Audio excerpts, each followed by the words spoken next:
Okay, let's start the class.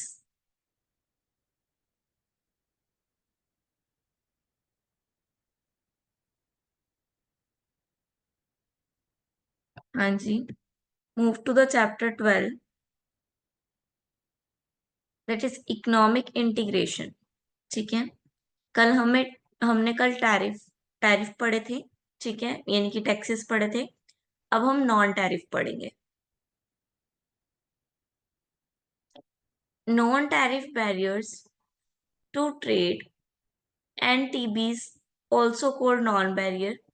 NTMs are trade barriers that restrict import or export of goods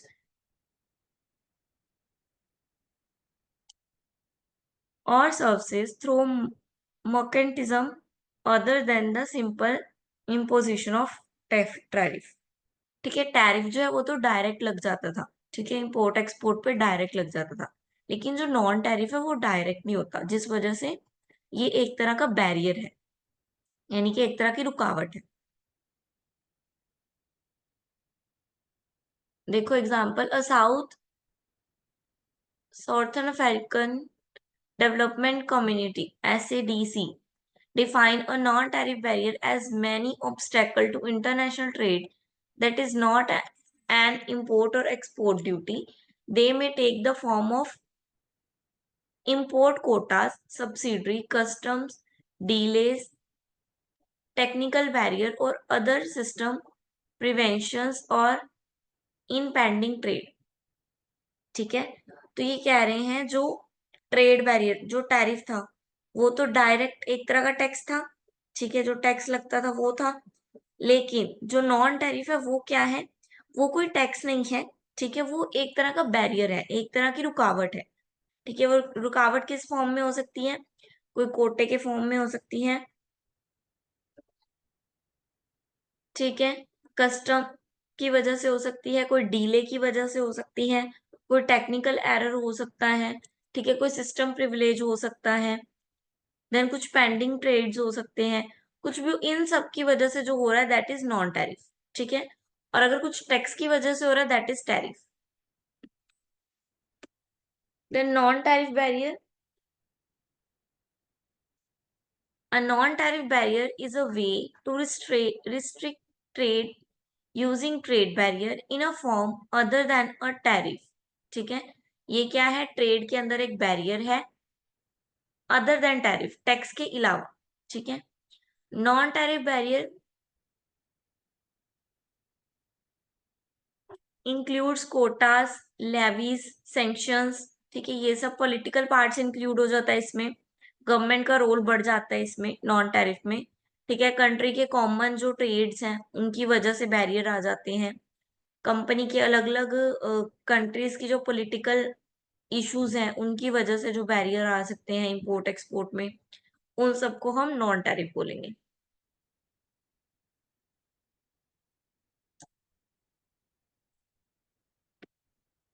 then what is non tariff barrier? This include regulation, rule of origin and Kota.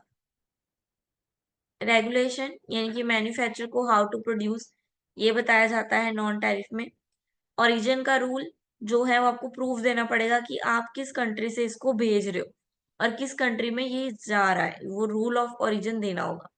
Then quotas, कुछ certain amount जो है वो रखी जाती हैं अलग से, ताकि मतलब उनको रोका जाता है कि वो बाहर नहीं जानी चाहिए।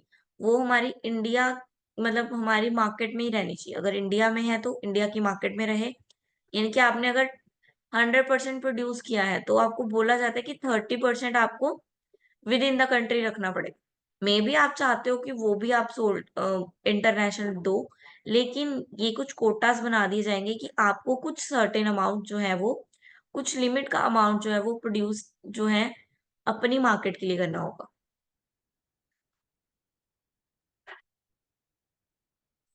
Why do non tariff barriers matter? ये मैटर क्यों करते हैं? क्योंकि ये मोर रिस्ट्रिक्टिव होते हैं।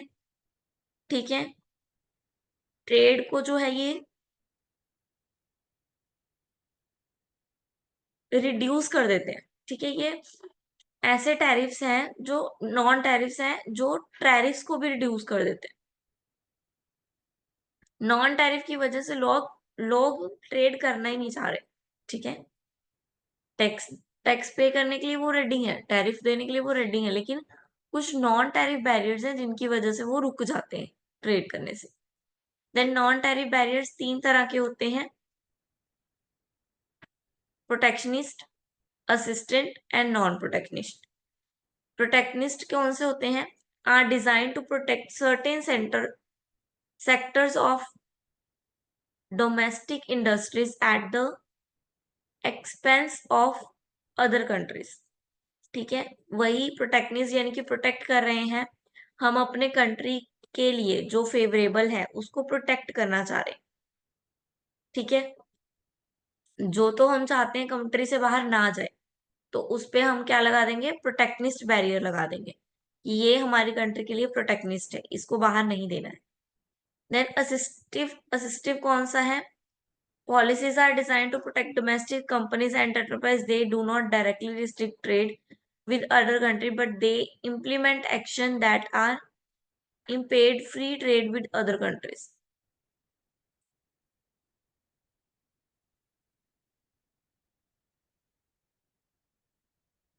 ये क्या बोल रहे हैं? एक्सिस्टिव असिस्टिव यानी कि असिस्ट करना यानी कि कुछ कंपनीज हैं वो डायरेक्ट अपना जो प्रोडक्ट है वो सेल नहीं कर सकती अदर कंट्री में, उन पे डायरेक्टली रिस्ट्रिक्टेड नहीं लगाई जा रही। कुछ कंपनीज पे, ठीक है, डोमेस्टिक कंपनीज पे इंटरनेशनल ट्रेड करने के लिए डायरेक्ट जो है वो रिस्ट्रिक्शंस नहीं लगाई जा रही, उन पे अलग अलग तरीके से। हम डायरेक्ट सोल्ड पे नहीं लगा रहे कि आप सोल्ड नहीं कर सकते बाहर, या आपको सोल्ड करने के लिए ये चाहिए वो चाहिए। हम क्या कर रहे हैं? हम बोल रहे हैं आप सोल्ड करो, लेकिन इसकी जो पैकेजिंग होगी वो हमारे अकॉर्डिंग होनी चाहिए, इसके जो टेक्निकल स्टैंडर्ड है वो हमारे अकॉर्डिंग होने चाहिए। बाकी आप करो, आपको जितना प्रोडक्ट सोल्ड करना है आप करो, जितना बाहर आपको भेजना है आप भेजो, लेकिन पैकेजिंग और टेक्निकल स्टैंडर्ड जो है वो हमारी अकॉर्डिंग होने चाहिए। हमने जो रूल सेट किए हैं उस अकॉर्डिंग होने चाहिए, ठीक है। तो ये असिस्टिव हो गया कि उनको डायरेक्ट नहीं रोका, लेकिन कुछ तरीकों से उनको रोक दिया। देन नॉन प्रोटेक्शनिस्ट वो वाले जिन पे कोई एक्सपोर्ट इंपोर्ट पे किसी भी तरह का बैरियर जो है वो डायरेक्टली इम्पोज नहीं किया जा रहा है, हर तरीके का जो बैरियर है वो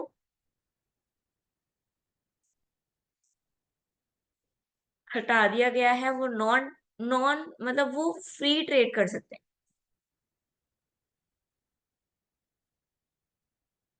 लेकिन फ्री ट्रेड तो है लेकिन ये नॉन टैरिफ है। नॉन टैरिफ में क्या होएगा? वही आप ट्रेड तो करोगे लेकिन लाइसेंस लेके, ठीक है, आपको लाइसेंस लेना पड़ेगा, वो नॉन प्रोटेक्शनिस्ट में आ जाएगा। Then potential consequence of different policies.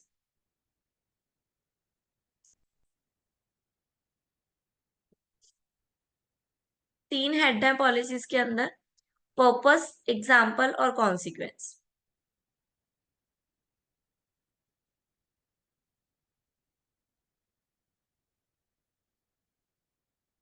हमने तीन पढ़े, तीनों तीनों पढ़े। हम तीनों का पर्पस क्या है, तीनों को एग्जाम्पल और तीनों के पोटेंशियल कॉन्सिक्वेंस, इनसे हुआ क्या है, ठीक है।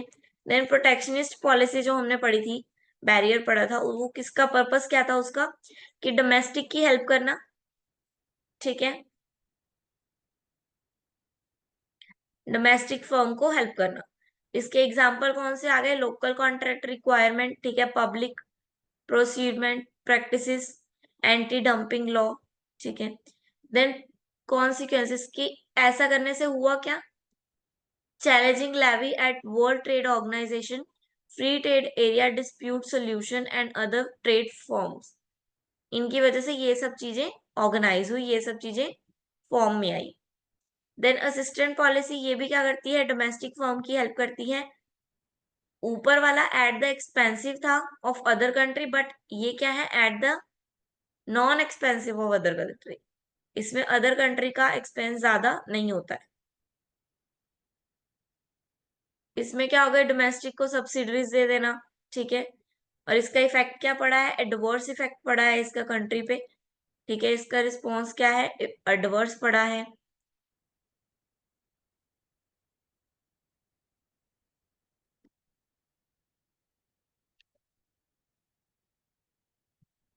देन नॉन प्रोटेक्शनिस्ट आ गया। नॉन प्रोटेक्शनिस्ट में क्या है?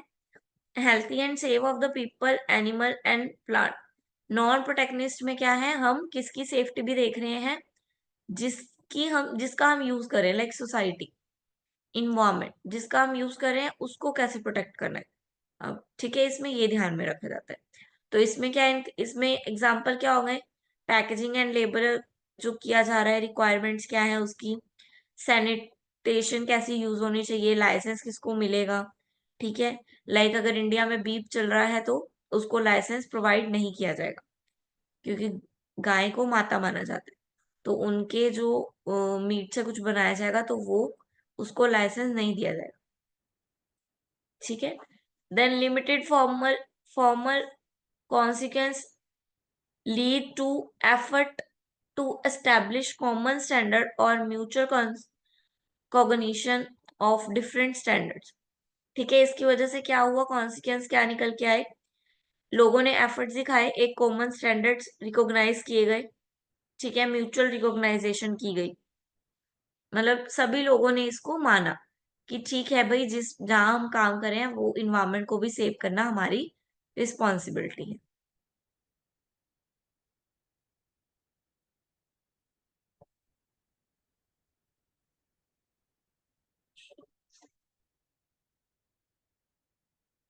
हाँ जी, जितना पढ़ाया वहां तक क्लियर है आपको?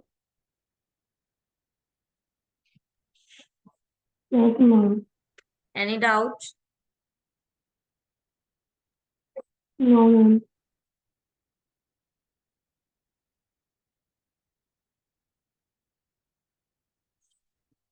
Okay, then remaining will be continue tomorrow. Okay, ma'am.